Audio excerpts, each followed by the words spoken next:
version of the Yeshua. We should have our own, we should be able to celebrate our own Purim this year in a very real way, in a very comprehensive way.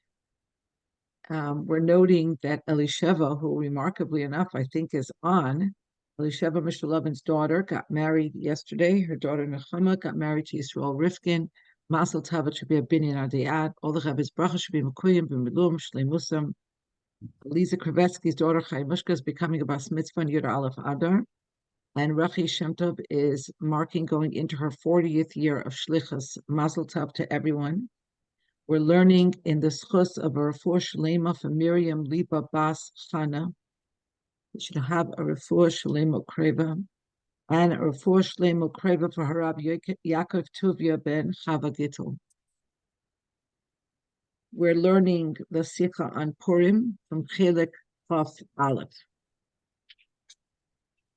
Seif Aleph. Isa b'Gemara. Isa b'Medrash. The Medrash relates, Bisha shenechtemu aisan ha'igres v'nasnu biyad Haman. When the letters were signed and given to Haman, vayavai sameachu v'chol b'nei chavurasai. So he and his whole posse, his group, his entourage, were very, very joyous. Ufagu b'Mordechai shehaya halech lefneihem. And they met Mordechai, who was walking in front of them. And at the same time, Mordechai saw 3 young children that were coming from school.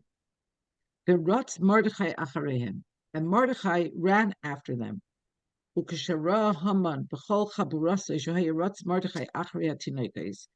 when Mordechai and his group saw that when Haman and his group saw that Mordechai was running after these young children, they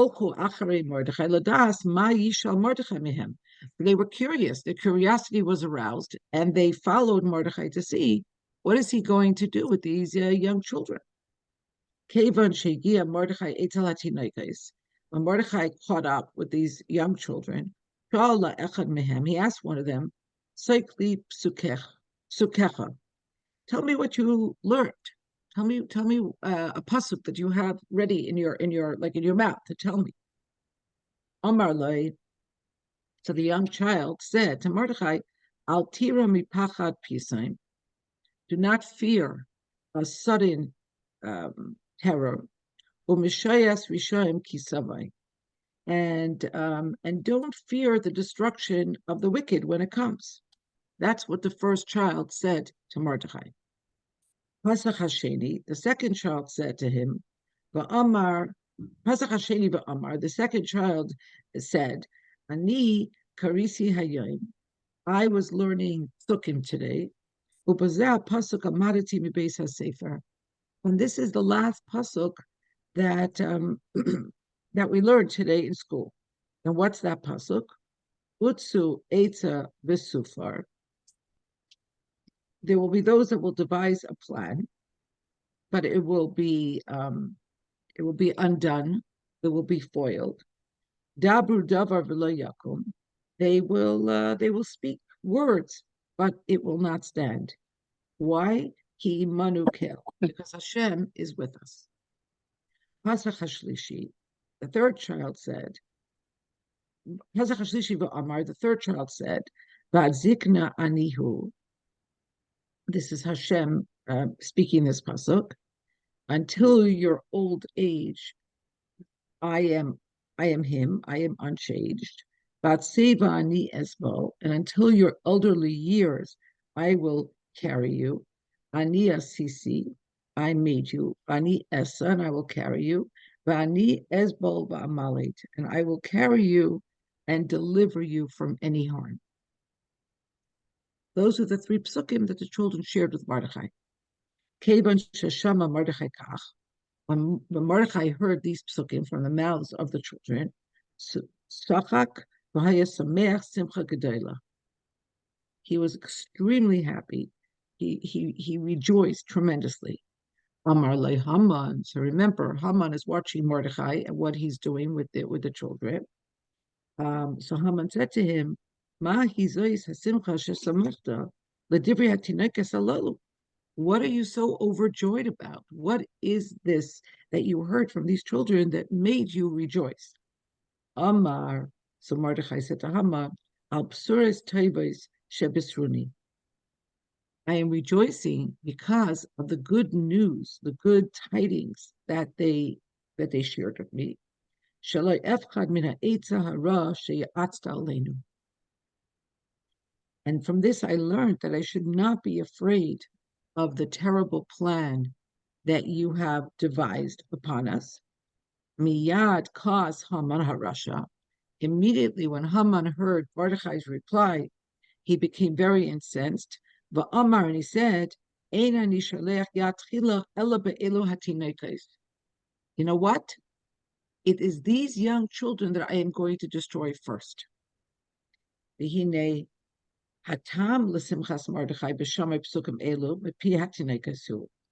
What's the reason that Mordechai was so overjoyed when he heard these psukim from the mouths of these children?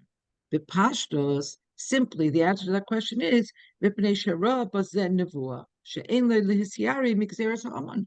simply speaking, because he understood these children to have given him a form of prophecy that he should not fear the edict of Haman. And the Rebbe says that we find in a number of places in the Gemara, a similar thing that somebody says, tell me a pasuk, Shamiras pasuk misuyim al yidei yinuka, that when a certain pasuk is cited by a young child, he ke'ein nivua. It is considered as some sort of prophecy. And so forth, as said above. In other words, just like Mordechai saw in the reply of the children to him some kind of nevuah, this is not the only place where we find that in the Gemara. But seemingly the Rebbe says, this doesn't seem to be enough in this case. Because in accordance with what we said, that it was some form of nevuah that Mordechai is so elated about. If in fact this would be the essential content of this story, so why is this related to us in such an elongated fashion? That he met them when they were coming from school, and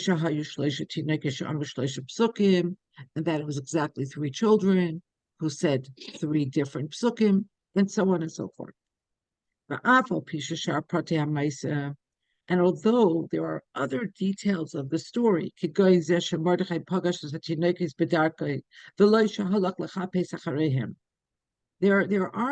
are details of the story that seem to be very seminal. For instance, that Mordechai met these children. It wasn't that he went to seek them, but literally Hashem sent them into his path. And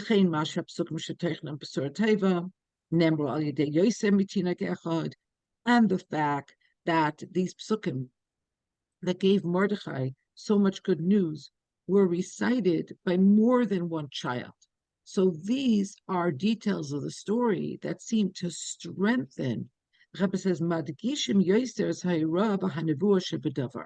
they underscore and they strengthen the lesson and the prophecy that was conveyed. But the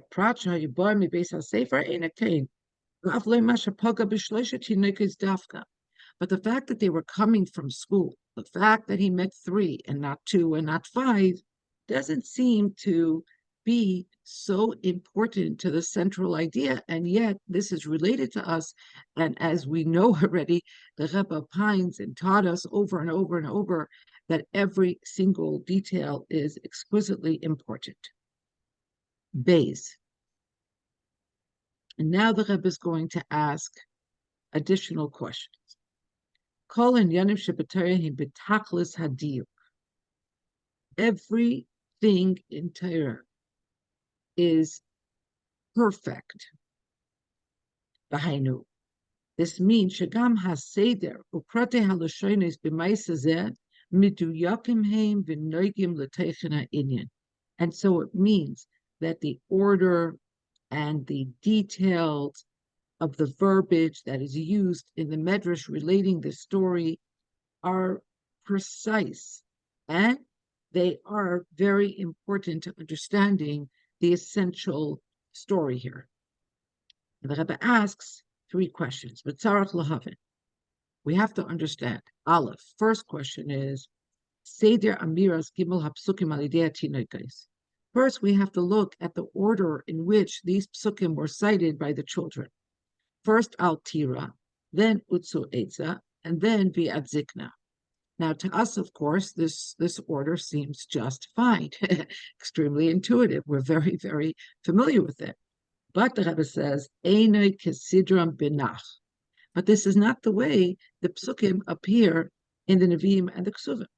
The psukim Utsu Eitza and Ba'ad Zikna, the Mikarim B'Sefer Yeshayahu, HaKoidim B'Seder Hasfarim Lemishlei Shehu Makar HaPasuk Al Tira. What's problematic? 2 things. Number 1, that Utsu Eitza and Adzikna come from Yeshayahu. And of course, the Nevi'im come before the Ksuvim in Tanakh. And Mishlei, which is part of Ksuvim, is the source of the Pasuk Al Tira. Ube Pashtos, and the Rebbe says in parentheses, simply speaking, Seder Limudim Shalatinoikes Bevei Sefer Hu Kefi Seder Asfarim.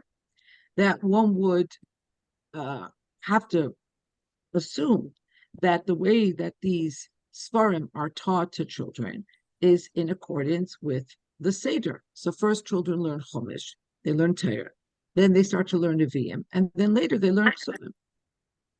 So that's question number 1. And then a second subsidiary question here is, V'gam ein ze b'seder min ha'meuchar el ha'mukdam. And even in the psukim themselves, besides that the sources are inverted, but the psukim themselves, if they were in the order as they are presented in Tanakh, then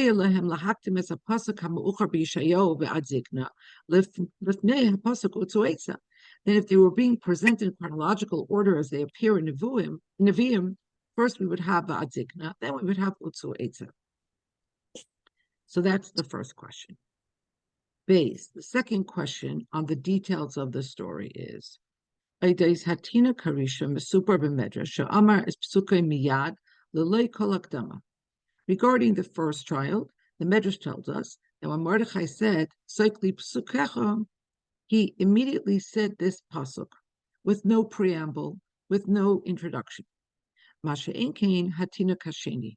But this is a contradistinction to the second child, because the Medrash says, Pasach Hasheni v'Amar, the second one began and said, Ani Karisi Hayoim, I was studying Psukim today, pasuk amarati mibeis hasefer. And it was with this pasuk that I'm going to tell you that we finished off in school today. Hainu, meaning, Sheba'esa hayom lamad psukim noisafim. Ela sheba'pasuk hazeh siyem es limudai. Meaning that he learned other psukim that day. But this was the pasuk that stood out for him. This was the pasuk with which they ended learning that day. They inu move on. So that means that the first child only learned one pasuk, al tira mipachat pisim, that's all. And the third question, where the Rebbe is parsing the text even more carefully, Rebbe says, if we are understanding the story, so that we understand that what came out of the mouths of the children was a nevuah, lama nakat halashon al besures teiba shebisruni v'loi shenibuli teiba kiyetze bazeh. So why does the Medrash, when relating the story to us, tell us that Mordechai said to Haman that he is elated over the good news, the good tidings that he got, rather than using the terminology, I am elated over the prophecy that was conveyed to me, the wonderful, good, positive prophecy that was conveyed to me. That was Siv Base. Those were the three questions. In Siv Gimel, the Rebbe asks a kind of an overarching question on the whole arc of the Megillah, of the whole story. Rebbe says, "Oy derish bir." You also have to understand. Lefi ha-mesupar b'medrash. In accordance with what the Medrash teaches us, Haya ha-me'ura hanal hikab la'achrei shenechtemu igros hagzera. This incident happened immediately after the letters with the terrible edict against the Jews were signed. And the Medrash tells us that Mordechai was overjoyed. He was rejoicing. He was elated on the good news that he got from these children. And why? Because he now understood that they don't have to fear the terrible machinations of Haman. V'im kain. So if this is so, basically Mordechai is all good to go. Nobody has to worry. Madua hutzrach achar kach l'chol harash hagadol. So why does the Megillah go on to give us the whole story? And not just a story, but with great drama and great trepidation and so on and so forth. The Megillah says, Vayilbash sak va'efer, Mordecai donned sackcloth and ashes, Vayizak zaka gedola, and he cried a loud and bitter cry or scream. Ulachol ribui hapratim she'asa v'tziva la'ester la'asais kim super Megillah. And all of the details of what Mordechai did and what he asked Esther to do and so on and so forth. Because when you read the rest of the Megillah, the rest of what we're going to be reading in a few days, from all this it's understood,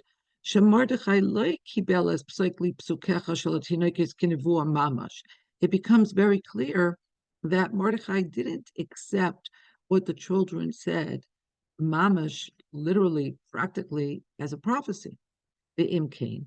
So if it wasn't a prophecy, so on the other hand, why was he so excited? What was he so elated about? In other words, if it's all set and he doesn't have to worry at all, then why do we get the rest of the story? It seems that Mordechai is very worried. And if he's not, and if he is worried, then what is he so happy about when he meets the children? Like after that, balcony, afterwards, I'm saying it was after he met the children is when he put on a sack of Afer. It was during the morning. Exactly. Right. So in other words, the Rebbe says either way, something we need to understand what's happening here. Either the story is over, he doesn't have to fear anymore. He should go home and be calm because everything's going to be fine. Look how happy he was. But if he was so happy, then what happened afterwards? It seems it wasn't such a clear-cut nevuah. So the Rebbe explains in Dalet, the Rebbe says, Nukudas habir bazer. So the main point of understanding this, ubahaktim, and let's preface, Tagzera haisa lahashmid lahareg l'abed is kol hayehudim minar v'azokin taf v'noshim. First, let's be very clear that the edict was to destroy, to kill, to completely annihilate all of the Jews, young and old, children and women. The Siba Hagzerahi. And the Rebbe now is going to give us two reasons for this edict. Aleph kim super b'Megillah. First, we're going to look at the story that we get in the Megillah. And then, based alpi midrash Chazal. And then, on a different level, based on the midrash. The Megillah misupar shereshis hadavar haya bekach. According to the Megillah, this whole edict begins with the fact shekol abdei hamelach goyim karim u'mishtachavim lahama. All of the other servants of the king, all of the other people surrounding the palace, they all bow and they prostrate themselves to Haman. And Mordechai will not bend, he will not prostrate himself. Vayimole Haman Chema. And simply speaking, Haman is filled with wrath that Mordechai is not bending and prostrating himself to him. He's overcome with anger. But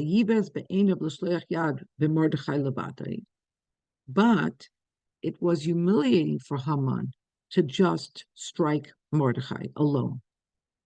He higiduloi as Am Mordechai, because he was told, because it became clear to him who Mordechai was, who his people are. But this is not a unilateral action only on his part, but he's doing it because of who he belongs to and who he represents. And therefore, Am Mordechai. And therefore, Haman sought to completely eradicate all of the Jews who were the nation of Mordechai. Vahainu. The Rebbe says this means Shekasher Haman Chakar V'Darash Madua Ein Mordechai Kereo Mishtachav Eloi. When Haman looked into the situation and to understand why Mordechai would not bow to him, and it became clear to him that Mordechai's refusal to bow was not just because of his individual characteristics, that he was B'yosemi Rashi Sanhedrin, that he was from the leaders of the Sanhedrin, Umanahigam Shel Yisrael. And not only that, but he was the leader of the Jews. But became clear to Haman that these were not the only reasons that Mordecai was not the main reason that Mordecai was not bowing to him. Meaning, this wasn't something specific to Mordecai. Is Am Mordechai. But when he started to investigate what's going on here, they told him, "You don't know who Mordechai is. You don't know his people. Asher hu Yehudi." Found out that he's a Jew. Hainu shebiyesa Yehudi harei hu maimin rak b'kadosh baruch hu. Because he's a Jew, he believes only in the Borei Olam, only in HaKadosh Baruch Hu. V'chofer b'chol avodah zarah, and he completely repudiates any idol worship. B'chol davar shemachzik atzmei lemitzius. In fact, what is avodah zarah? Anything that understands itself to be an independent existence from God. Chas v'sholom. And that oirer hadavar b'haman kas gadol v'yimale Haman chem. And that aroused in Haman a terrible wrath. He was filled with anger. And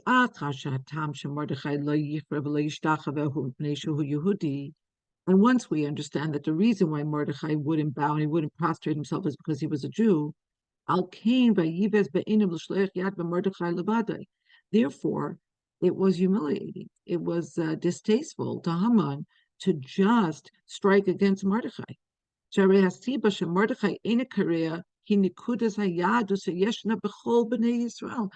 he realized that this is a systemic problem. That the reason why Mordechai is not bowing and not prostrating himself is because of the Pintele Yid, the Nekuda Hayadus, the spark that is found in every Jew. In other words, that he's dealing with a pandemic. He's not just dealing with one person who has a terrible infection. It's minar, v'adzokin, taf, v'noshim. It's everybody. It's all of them. It's the young and the old and the women and the children. V'imkein, nimtza shaloi rak Mordechai ki im kol am Mordechai ena makibim tziyosei. So then it's understood to him that's not just Mordechai, but it's the whole nation of Mordechai that does not at all recognize his existence. Period! Exclamation point. Upshita she'ena kareim shtachav eloi. And so it's simple that they're not going to bow, they're not going to prostrate themselves to him.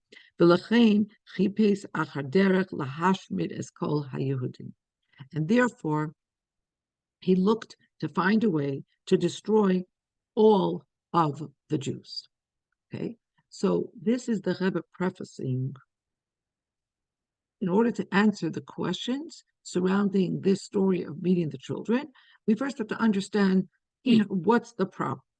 And this is the problem as given to us in the Megillah. Hey, Aval, איך ייתכן שהיה ביד המן להביא גזר כזו על בני Yisrael? Okay, fine. So we understand that Mordechai had an epiphany, had an awakening. He realized that he's dealing with a very, very big problem. And therefore, he seeks to eradicate all of the people that present this problem. But how did he have so much power over the Jews? To put into motion such a global, all-encompassing gezerah. Mivarim Chazal. So for this, the Gemara explains, Shahasiba Haruchan is Haisa Mipnei Sheshtachavu Litzelam. The Gemara explains that the power that he got to destroy the Yidden, Chalila, was because of the spiritual act that they bowed to an idol. And there's a lot of different opinions as to, does this mean that some of the Jews bowed to Haman? He is the Avodah Zarah, he's the Tzelem, or that he wore a Tzelem, and so on and so forth. There's different ways of understanding it, but it's clear from the Gemara that they made themselves vulnerable spiritually because they engaged in a sin of Avodah Zarah, at least on some level.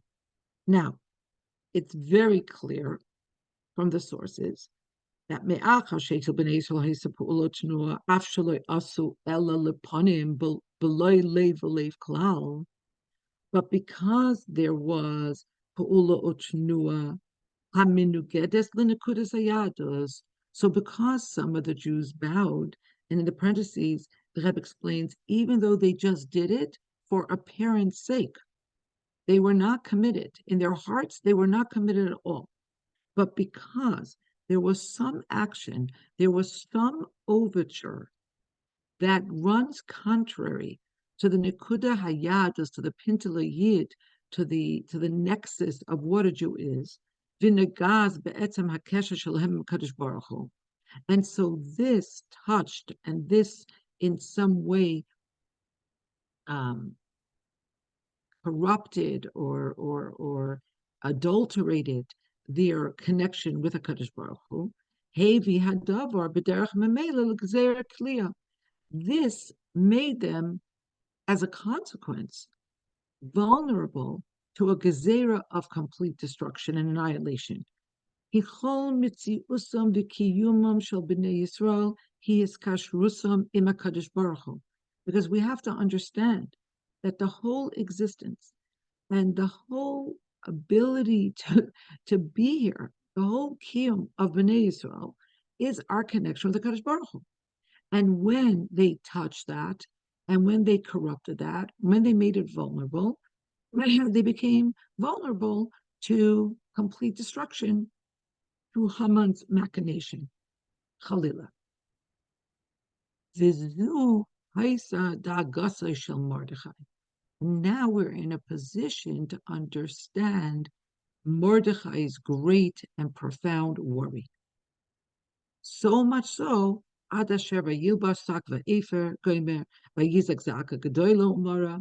much so that he donned sackcloth and ashes, and he cried a loud and bitter cry.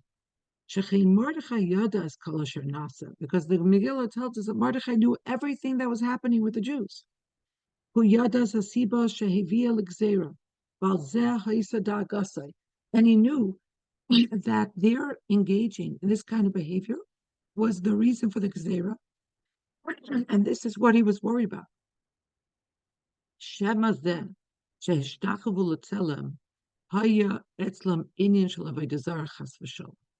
He worried that they bowed down to an idol was actually a manifestation or an outgrowth of some inyan of avodah zarah by them.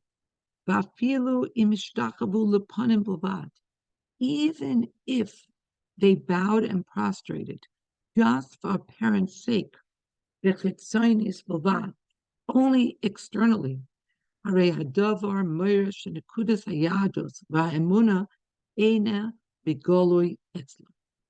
He worried that the very fact that they could engage in this, even if it was just a show, that this itself showed that their pintaliyid, that their inner faith was not manifest by them. It didn't suffuse them, it didn't pervade them, it wasn't something that was filling them consciously. Why? Because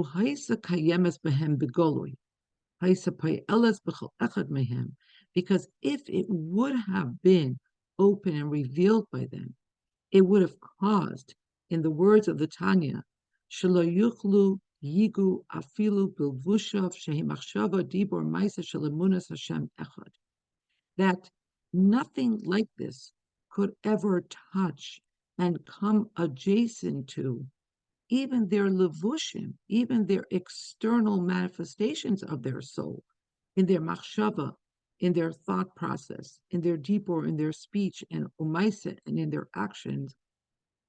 Nothing would have been able to happen like that when it comes to emuna in the one God. Because as the Tanya explains, what should happen when a Jew confronts such a situation? Limsar nafshoy afilu shaloi la'asois rak eze ma'ase levad neged emunas Hashem echad.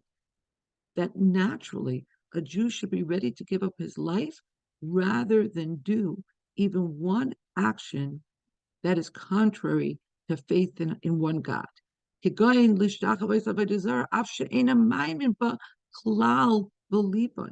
Alter Rebbe says, for instance, like to bow or prostrate to Avodah Zarah, even if and when the Jew doesn't believe in it in his heart at all.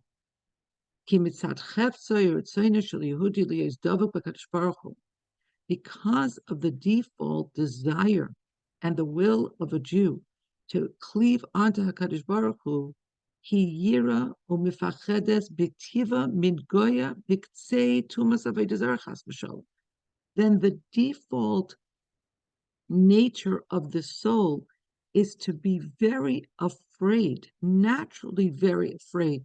It's almost like Alter Rebbe is describing the natural tendency for a person to remove their hands as soon as they feel something very, very hot. It's just like a protective mechanism.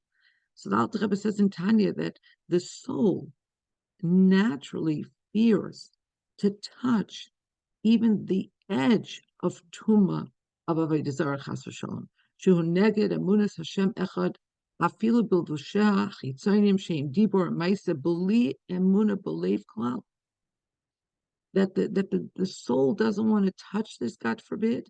This goes against the faith in one Hashem, and the neshama doesn't want to engage and be adjacent to this, even with the external aspects of the person. Forget about the mindset, the machshava, but even the more external, the speech and the actions, even when they don't reflect any true belief in the heart. So when Mordechai saw this, v'lechein yada Mordechai, so when he saw this, he knew shahaderech lebitul hagzera he la'orer etzel b'nei Yisrael es nekudas hayadu shetia begoloi. He knew that the only way for this gezerah, for this edict to be rescinded, is for him to arouse the pintele yid, for him to arouse the core of the Jew in such a way that it becomes revealed and manifest, that it floods their system. It's not latent. Shetchuna zu shel am Mordechai shelo yichra v'lo yishtachave hachdor b'chol levushi hanefesh. That this idea that they are the nation of Mordechai, they don't bow and they don't prostrate themselves, should completely permeate all of the levushim, the garments of their souls, machshava dibor u'maiseh, ad lemesiras nefesh al kiddush Hashem b'poyel mamash, until they would be ready to have mesiras nefesh for this, to die for this, practically speaking. Because shama Mordechai mepia tinoikes shahayu boim mibeis hasefer, So now the Rebbe circles back to the story and he explains that when Mordechai heard these particular psukim from the mouths of the young children when they were coming from school, and the Rebbe is going to explain the significance of this detail that they were coming from school. When he heard as a psukim hamivatim es ha'emunah v'hapitocha b'kadosh baruch hu, he heard these particular psukim that were curated to express the faith and the belief in Kadosh Baruch Hu. Yada shebnei Yisrael yamdu b'nisayon v'yiyu muchanim la'amay b'msiras nefesh. He knew that the Jews would be able to overcome this terrible nisayon, and they would be ready to stand with msiras nefesh. Va'azai, and as a result of this, then sachak v'haya sameach simcha gedola. He rejoiced greatly. He ein lis yare klal min ha'etza hara she'atzta aleinu. Because as he said to Haman, he had no reason to fear from the terrible plan that Haman had devised. Ubishamay b'suras toivas elu. Hine la'achrei zeh vayikra Mordechai's b'goda vayilbash sak va'efer vayetze b'toich ha'ir vayizak za'aka g'doilo mara v'chol medina goymer Abel goda laYehudim v'tzayim ubechi u'mispat. After he heard these good news, in quotation marks, after that, the Gemara tells us that he tore his garments, that he put on a sackcloth and he put ashes on himself. He went to the middle of the city. He screamed a loud and bitter cry. And in every geographic location, in every place where Jews lived, there was terrible mourning, and they engaged in fasting and crying and dirges, kidei la'arer lahavi bigilui es nekudas hayados ves hanachinus limsiros nefesh b'poyel mamash.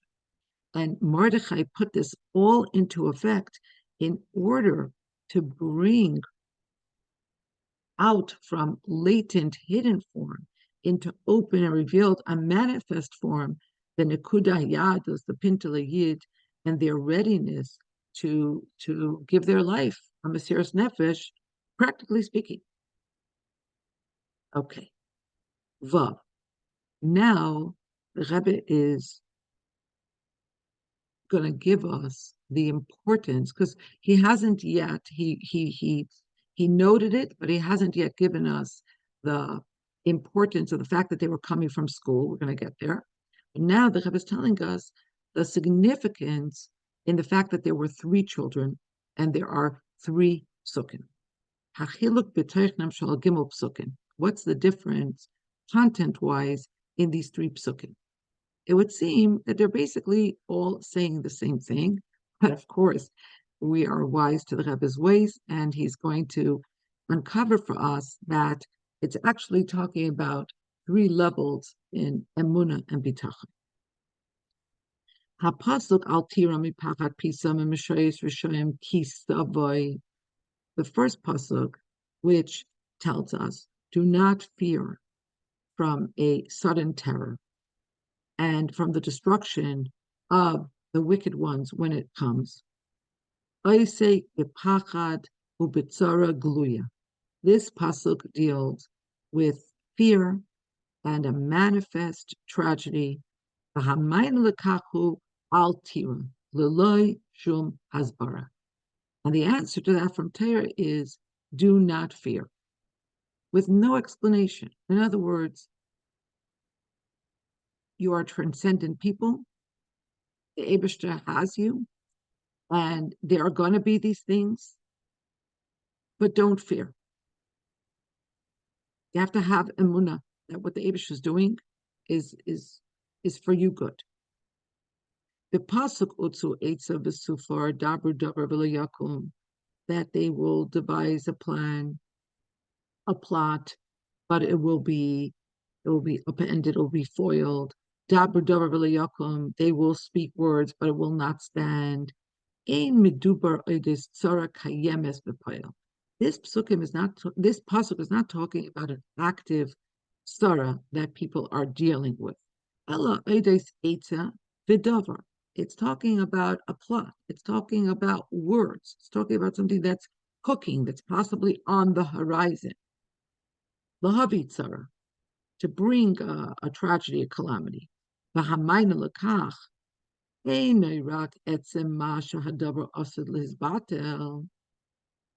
So it's not just that the pasuk tells us that these plots will not come to fruition, that they're going to fall apart, they're going to crumble. Ela b'tosefes hasbara v'tam. But here the pasuk offers a reason. In the first pasuk, it just says, "Al tira, do not be afraid." In this pasuk, it says, "Ki imanu kel," because Hashem is with us. Ubipasuk hashlishi, vadzikna anihu, vatsevani esbol, ani asisi, vani esavani esbol, va'amale. Until your old age, I am unchanged, and until your elderly years, I will carry you. I made you, and I will carry you, and I will deliver you. In this pasuk, ein medubar klal al tzara. This pasuk is not even talking about problem, a tragedy, a calamity. Loy begili v'loy b'hachana. Neither in manifest way, and not even a tragedy that is brewing. Kim oide zikna v'seva shehem shinuyim tiviyim bivriya shabar kadosh baruch hu. It's talking about getting older, and these are natural changes that Hashem created and embedded in His creation. So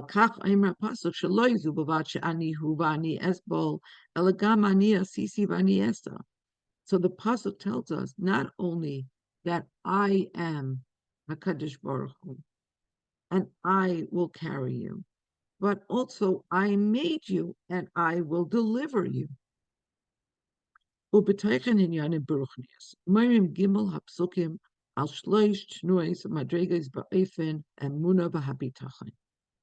So when you look at this on a deeper level, this is showing us the three psukim are showing us three different expressions and levels in faith and in trust b'HaKadosh Baruch Hu, hamivim es mesiras nafshe shel Yehudi l'man HaKadosh Baruch Hu. And these levels of faith and trust express the mesiras nefesh that a Jew is ready to have for HaKadosh Baruch Hu. Al tira mipachat pisay mamishrayis risham kisavoy.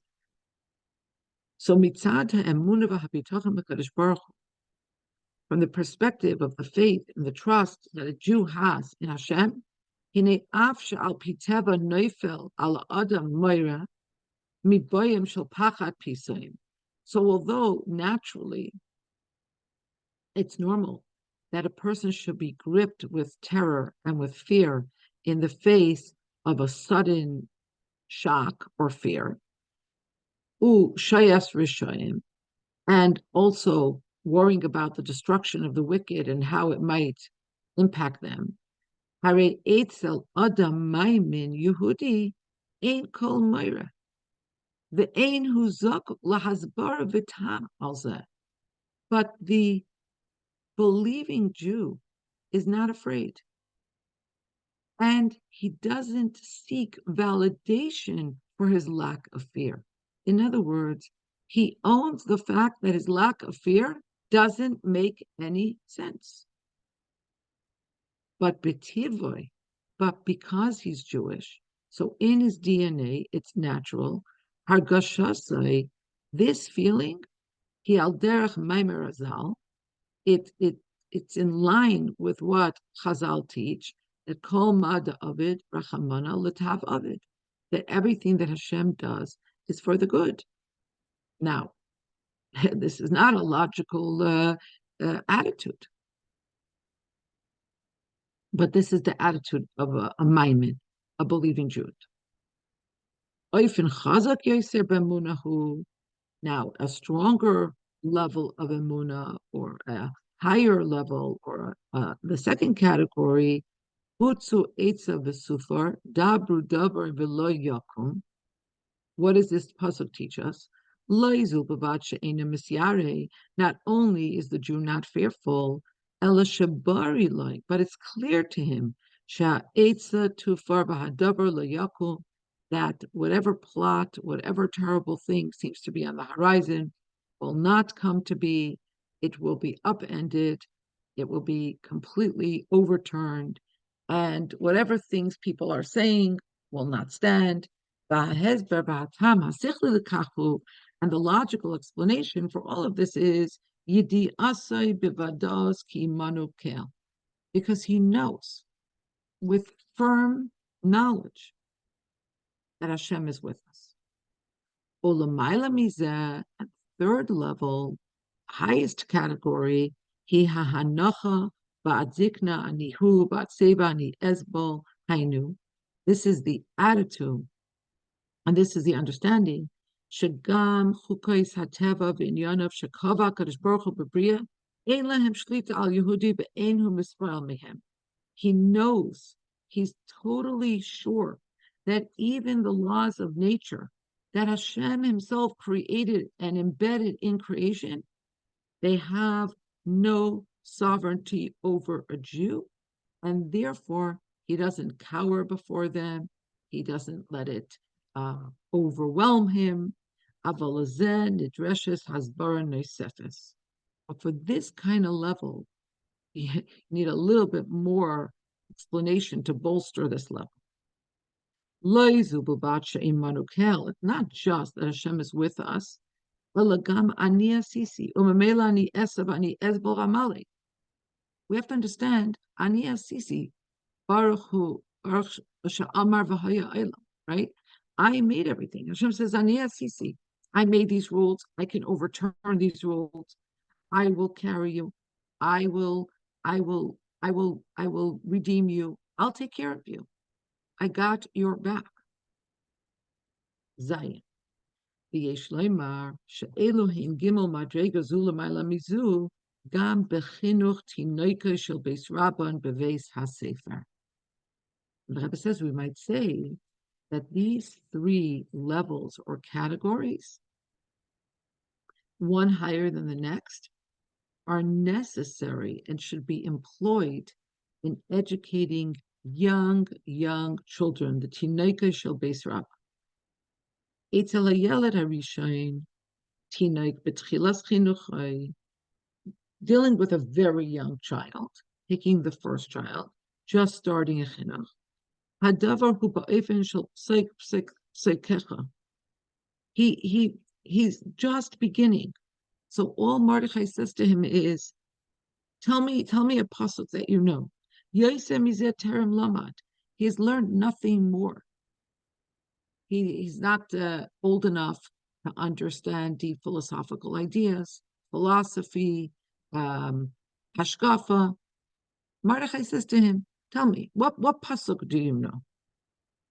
Aval afilu koidem shenasa shayach lahavim besichloi, tzricha liyos chakuka boy hayedia ba'ofen muchlot ufasuk asher al tira mipachat pisam and mishayis v'shoim kisavai.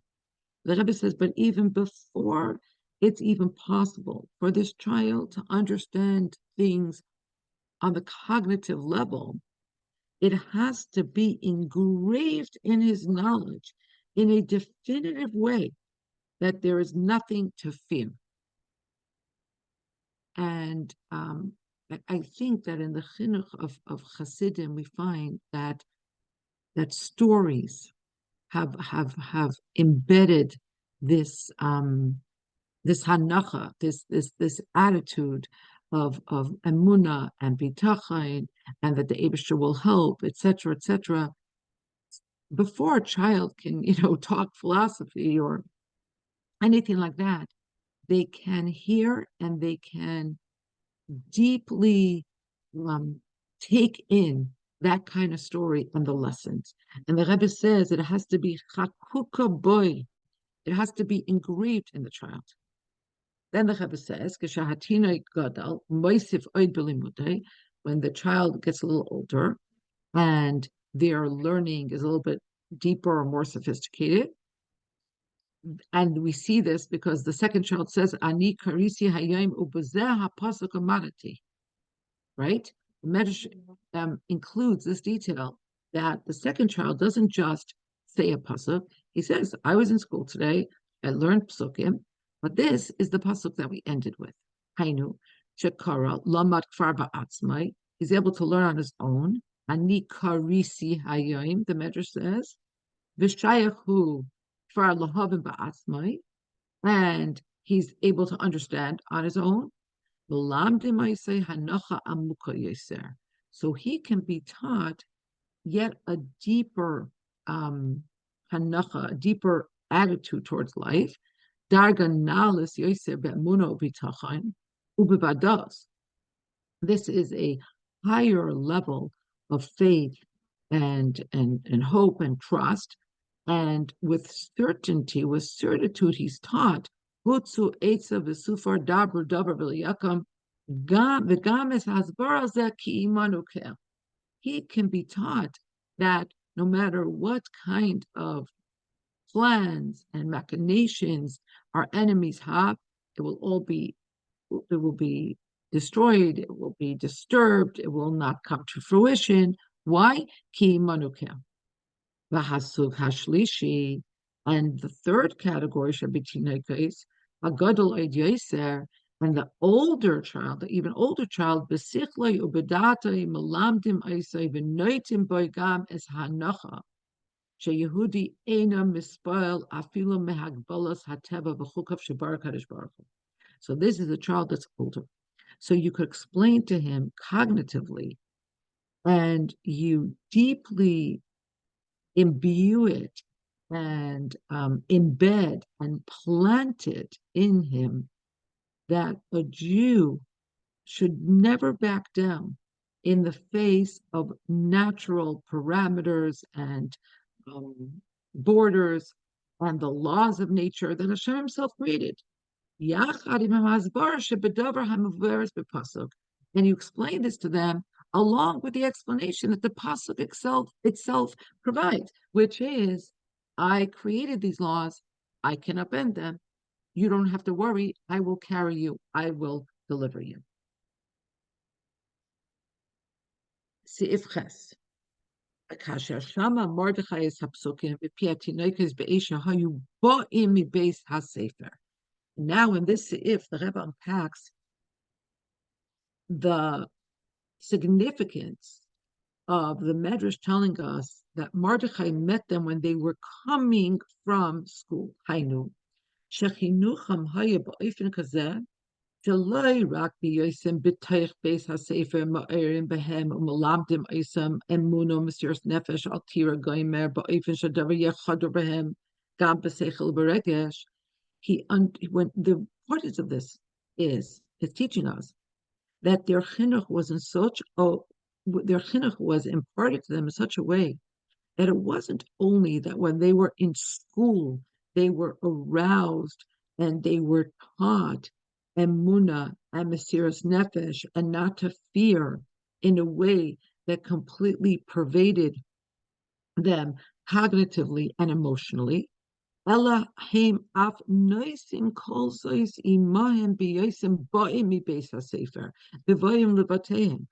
they're carrying this. This is part and parcel of them, and therefore, even when they're out of school, the bell has rung already. There are no more rules and there are no more monitors, but they're carrying all of this. It's become part of them when they're coming from school and they're coming home.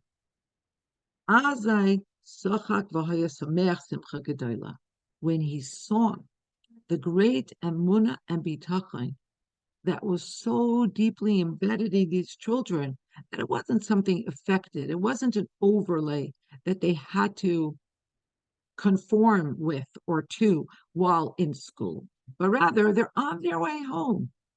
They're coming home and they're carrying these lessons. He became overjoyed. Whole Bnei Yisrael, nekudas hayadus he b'shleimusa.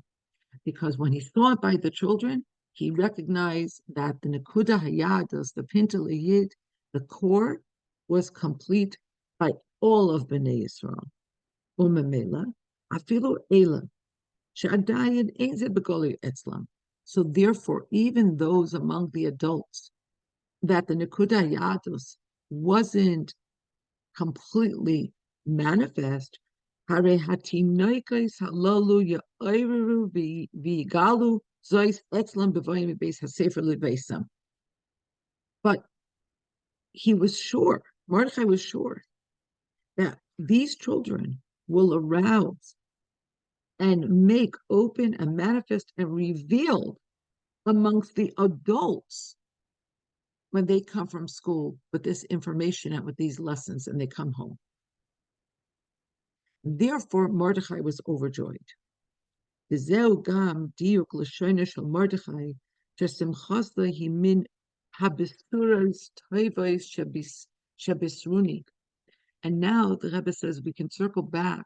Remember, the Rebbe said, why didn't he say, I am overjoyed at the Nevuah? Why did he say, I am rejoicing over the good news?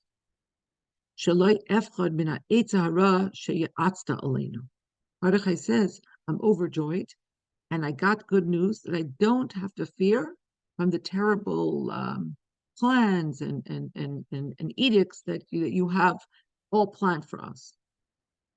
Hadiburim atzmam shel hatinoikos heim hapsuras toivos shebisruni.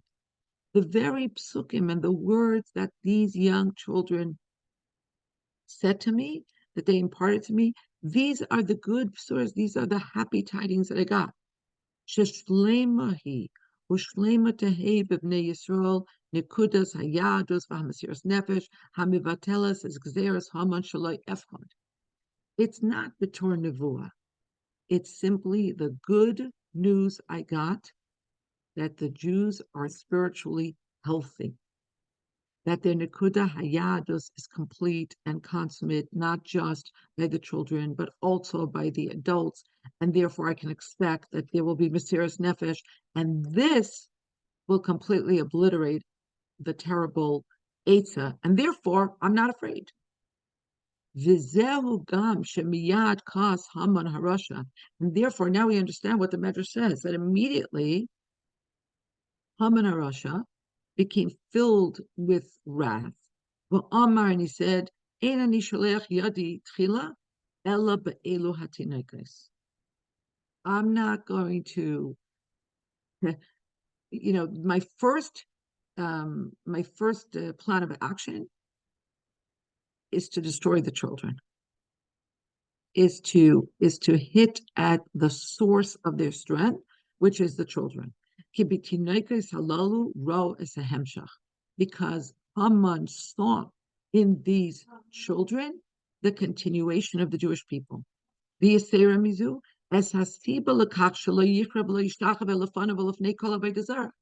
saw in these children the reason why Mordechai and the other Jews wouldn't bow before him or before any Avodah Zarah.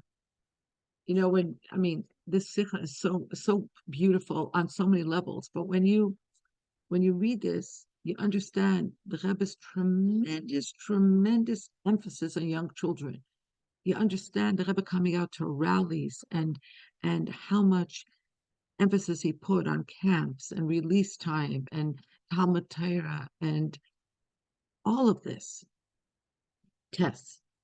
Al pi hanal ba toisefes hasbara b'maimer azal hayadua al kimu v'kiblu hayehudim. So based on everything we've said so far, we're now in a position to understand this very famous teaching that kimu v'kiblu hayehudim, that they observed and they took upon themselves. And what's the explanation we're given? Kimu masha kiblu kfar. They now observed and accepted upon themselves what they had already taken upon themselves. What's the pshat? Shebepurim nizbatla hamoida rabba lo'iraisa. That Purim obviated the great complaint to the Torah. Ki hadar kabluhu b'mei Achashverosh, because they again accepted the Torah in the time of Achashverosh. What does this mean? From the Bor b'Chasidus, al apostol v'kibel haYehudim as asher echelu la'asais. Chasidus explains the pasuk of the Megillah that the Jews took upon themselves what they had already begun to do. Shebematan Torah heisarak haschala. That Matan Torah was just the beginning. beginning. They just had begun then. Ki az mesiras nafshim shel Yisrael al kabbalas hatera v'kach shekdimu nasal nishma ba mitzad lemaila kaf aleim har kegigis. Because by Matan Torah, it was just the beginning.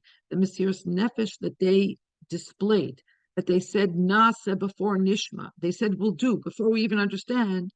This came mitzad lamaila. This was an overture from above, like we're taught that the mountain was held over them, whether we understand this literally or figuratively, like this enormous barrel. In other words, they did it out of fear, or they did it in response to Isarusa de la Ela, to an overture that was coming from above. But so that was Hechilulasas, that was the beginning. But on Purim, they actually accepted upon themselves Kabbalah Gemura, a complete acceptance. Because all of the Jews were ready to go on Mesiras Nefesh, and so that was actually the end of the complete acceptance of the Torah. So they had accepted the Torah, yes, but it was the beginning, and it was kind of there was this Meidah Rabbah, there was something outstanding that still had to be put into place vis-a-vis the Jews' relationship with the Torah.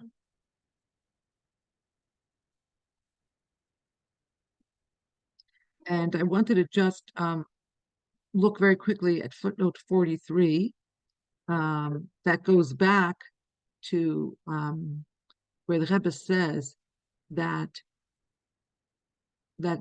Mordechai was elated on the Psuras Teiva Besruni Sheshleimahi Ushleima Tehei, that there was a completion in terms of the faith and the bitachon that the Jews had in Hashem.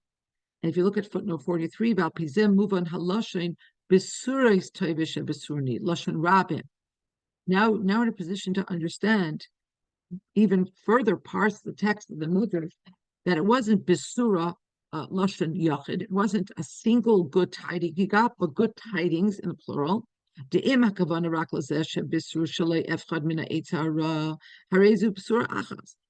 only thing that Mordechai would have learned from the children is that he shouldn't fear what Haman has in mind. That would have been one good tiding. But it says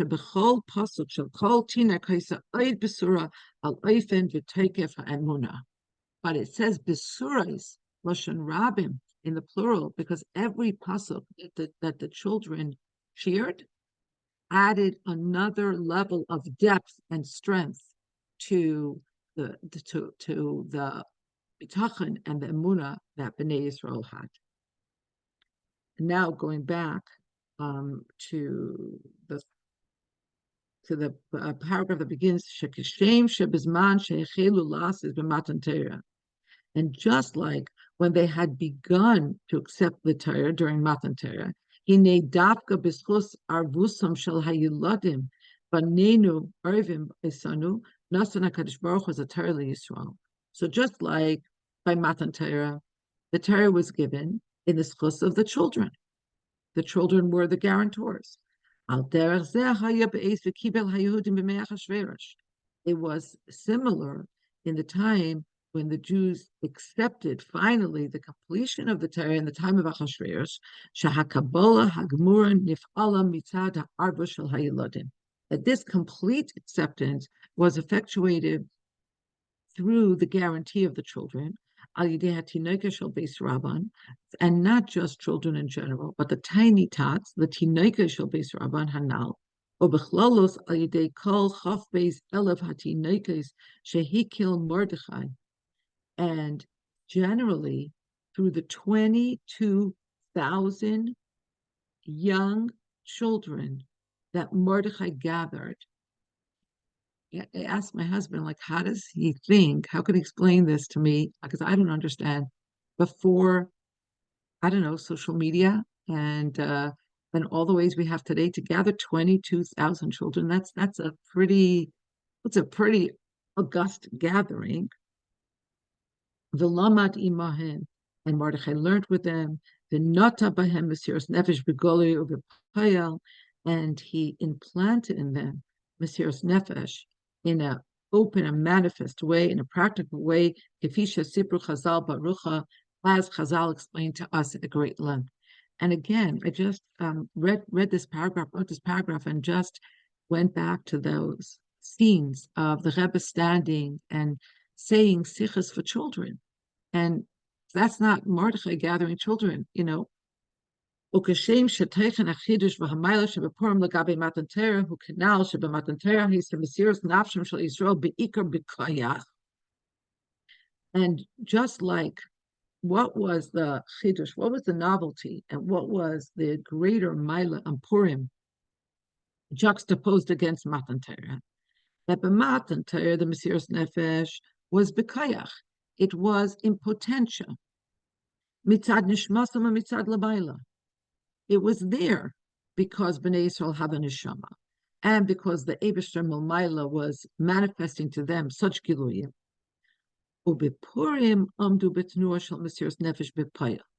But on Purim, it wasn't just b'kayach, it wasn't just potentia, but in actuality, they were ready to give their lives up. Gam mitzad gufam and mitzad amata, and this was practical, and this was real and visceral on the body level, and it came from them. It was a sarosa delatata.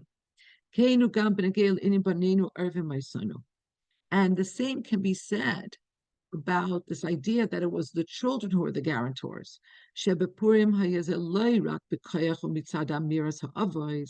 On Purim, it wasn't from top down. It wasn't that the parents told the children, this is what you have to do. But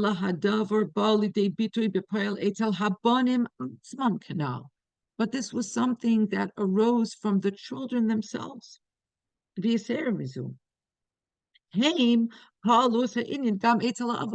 Not only did this arise from the grassroots level, from the children upwards, but they were the ones that actually they caused their parents to act in similar manner. And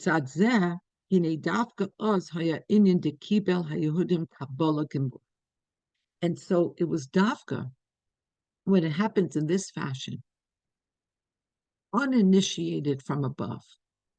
But not only does it come from below, but it comes from the children. That is a complete Kabbalah's HaTorah. If Yud. And from this, we have a lesson for all generations, and especially for this generation. We hear the footsteps of Mashiach. When we are still the servants of Achashverosh.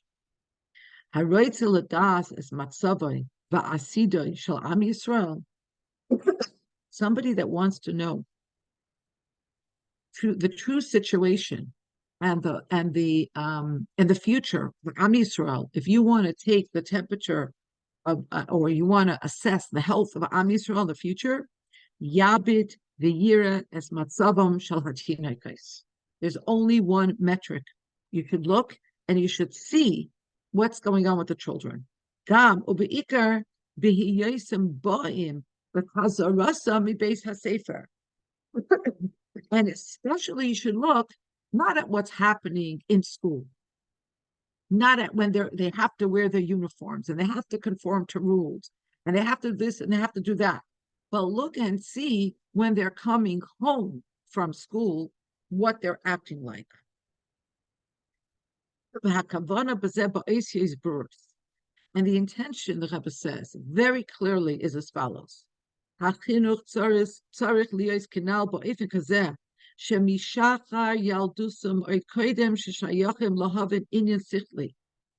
has to be in such a way that from the very dawn of their childhood, when they are not yet able to understand things cognitively, choikekim bahem es ha'hanacha she'ein lahem lehisyare mi'af echad ba'olam. You engrave in these children the attitude and the understanding that there is no one and nothing to fear in the world save for Hashem himself. And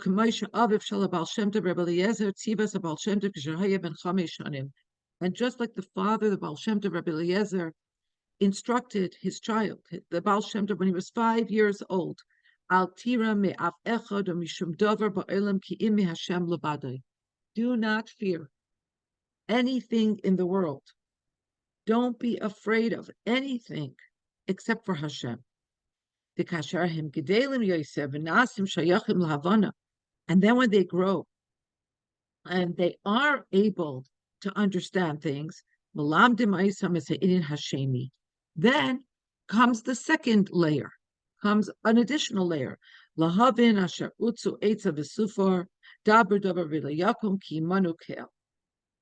they're able to understand that what the nations have planned against us will be upended, it will be foiled, it will be destroyed by Hashem, because Hashem is with us. And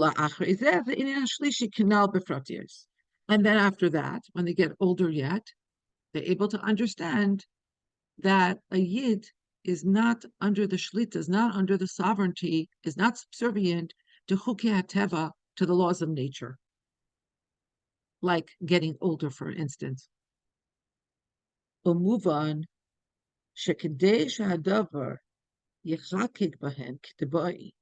it's understood that in order for these ideas to be engraved in them properly, and they should be the psukim, the Torah psukecha, it should be so natural to these children. It's their truth. They own it. When somebody says, "What's your truth?" Cite me your pasuk. They'll be able to spit this out. In order to get this level, it's not enough to just learn the Torah shebichtav.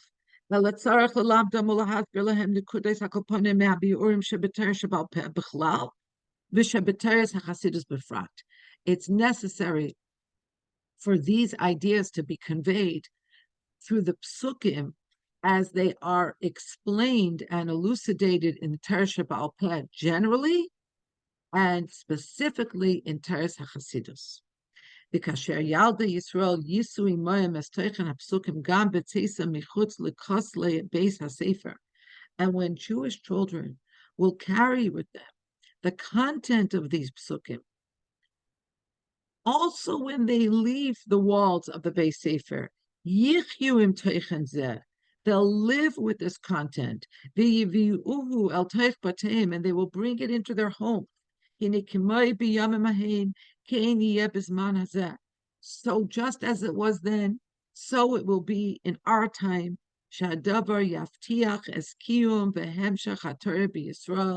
This will ensure the succession and the continuation of Torah amongst the Jews. There will be no place for fear, for terror, to be afraid of anything in the world. It's from the mouths of the babes and the sucklings that you have established strength, to destroy the enemy and the avenger. And the promise will come to fruition,